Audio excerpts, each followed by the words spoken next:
You're watching Pharmacology for Nurses video series, and in this video we will be discussing about amebicides or anti-amebic drugs. Before going to the drugs, you should know what is amebiasis. So what is amebiasis? It's an infection caused by protozoa called Entamoeba histolytica. It's a tropical disease very common in developing countries and which spreads through contaminated food and water with fecal matter. So this Entamoeba histolytica is present in an inactive form, that is cyst, as trophozoite in most of the contaminated areas. And if it is accidentally ingested by the human, it penetrates the intestinal lumen and goes into the systemic circulation, reaches the liver, and it causes hepatic abscess. So it has a life cycle of ingestion of the cyst, especially through contaminated food and water, and formation of trophozoites into the lumen of intestine. They develop as a trophozoite, active trophozoite, into the intestinal lumen, and it penetrates the intestinal lumen and start multiplication, and it goes to the systemic invasion where it reaches the liver and start causing the disease. Some of the cysts are discarded through the fecal matter. Again, it will if it is get contaminated, and it will infect the other human. What are the types of amebicides? Amebicides are the drug which is used to treat amebiosis. So before knowing the types of amebicides, we should know the types of amebiasis. So there are two types of amebiasis. One is intestinal amebiasis, the other one is extra-intestinal amebiasis, or sometimes it may be a mixed amebiasis. So when we treat the amebiasis, we will need drugs which are used for intestinal amebiasis are called luminal amebicides, and the drugs used to treat extra-intestinal amebiasis is systemic amebicides and the mixed amebicides. So the luminal amebicides, the example of the drug of choice is tetracycline. We will be studying this in the antibiotic classification. And systemic amebicides, the drug of choice is chloroquine, which we have discussed in anti-malarial drug.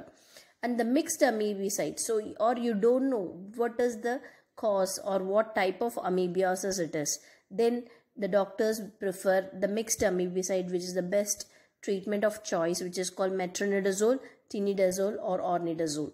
So all these three drugs are treat the mixed amebiasis, or if you are not very specific about what type of amebiasis the patient has, then we go for the best choice of medicine, which is called metronidazole, which is a very popular anti-amebic drug.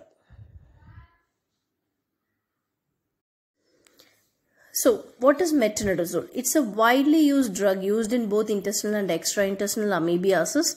If we see what is the mechanism of action, it is a prodrug. So the drug will get an active form when it enters into the body. So it's a prodrug, and it binds to the DNA and inhibits the protein synthesis, causing the destruction of the trophozoites. So what are the uses or where it is used? The metronidazole are commonly used in amebiosis, Trichomonas vaginalis, anaerobic organism. The infection caused by anaerobic organisms also can be treated with the metronidazole. So if you see the dosage and the route of administration, metronidazole is available in IV form, oral and local routes as well. The dosage is 200 to 400 milligram, usually given thrice a day or twice a day, TDS or BD. The trade names are very commonly used.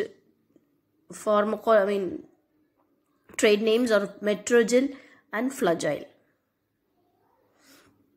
If we see the pharmacokinetics, it is well absorbed orally, so the oral medication also very effective within 1 to 3 hours, and that is distributed throughout the tissues including the CSF, metabolized in the liver and excreted in the urine. If we see the adverse effect, the most common adverse effect here, it gives an unpleasant metallic taste. Those who are taking metronidazole, they will complain of an unpleasant metallic taste in their mouth, and sometimes dark reddish brown urine is seen in patients using metronidazole, and it causes a mild GI symptoms like nausea, vomiting, epigastric distress, and abdominal cramps. So what is the nurse's responsibility here? As usual, the doctor should prescribe the medicine. No over-the-counter pills should be encouraged. Take frequent meals to avoid GI discomforts. There are scientifically proven that when metronidazole is taken with a good meal, the GI discomforts are much less. Avoid alcohol during the course, and dark color urine is expected, so you should teach the patient or instruct the patient that this is common or normal.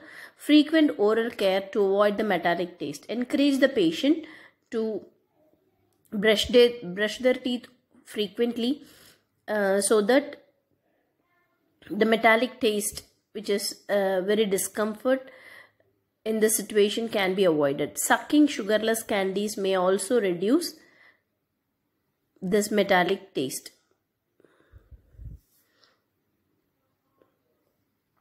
So we are finishing with our anti-amoebic drug video.